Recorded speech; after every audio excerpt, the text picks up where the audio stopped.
రవీంద్ర భారతిలో ప్రముఖ musician Samala Venu birthday celebrations grand గా జరిగాయి. భాషా సాంస్కృతిక శాఖ ఆధ్వర్యంలో వేడుకలు నిర్వహించారు. ఈ సెలబ్రేషన్స్ లో 600 మంది స్టూడెంట్స్ పాల్గొన్నారు. పిల్లలతో కలిసి బర్త్డే వేడుకలు జరుపుకోవడం సంతోషంగా ఉందన్నారు సామల వేణు. పొట్టి శ్రీరాములు విశ్వవిద్యాలయంలో మ్యూజిషియన్ కోర్సు రన్ చేస్తున్నామని, ఇంట్రెస్ట్ ఉన్నవారు అడ్మిషన్ తీసుకోవాలని కోరారు.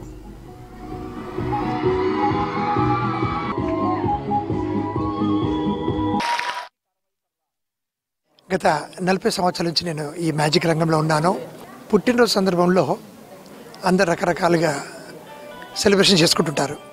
కానీ ఒక కళాకారుడిగా నేను మ్యూజిషియన్గా ఉండి 18 సంవత్సరాల నుంచి ఇలాగా రవీంద్ర భారతిలో మేము పర్ఫార్మెన్సెస్ పిల్లలకి ఇచ్చి వాళ్ళ ఆనందాన్ని పొంది, అలాగే వాళ్ళతో పాటు నేను గడిపి కొద్దిసేపు ఒక 2 అవర్స్ 3 అవర్స్ స్పెండ్ చేసి వాళ్ళని మళ్ళీ బస్సులో కూర్చొని పెట్టి ట్రాన్స్పోర్ట్ అంతా పెట్టి చేసి వాళ్ళకి ఫుడ్ అరేంజ్మెంట్ చేసి పంపిస్తాను. వాళ్ళ సంతోషమే నా సంతోషం. అదే నా బర్త్డే 18 సంవత్సరాలు చేసుకుంటూ ఉన్నాను. నేను ఎన్ని షోస్ చేసినా కూడా, నేను ఎంత నాకు ఛార్జ్ చేసి డబ్బులు వచ్చినా కూడా ఆ ఆనందం ఈరోజు నేను చేసిన రోజు ఆ పిల్లల ముందు చేస్తుంటుంటే వాళ్ళ యొక్క ఆనందం, వాళ్ళ యొక్క చప్పట్లు, వాళ్ళ యొక్క కేరింతలు ఇవన్నీతో చూస్తుంటుంటే ఆ ఆనందాన్ని నేను తట్టుకోలేకపోతాను.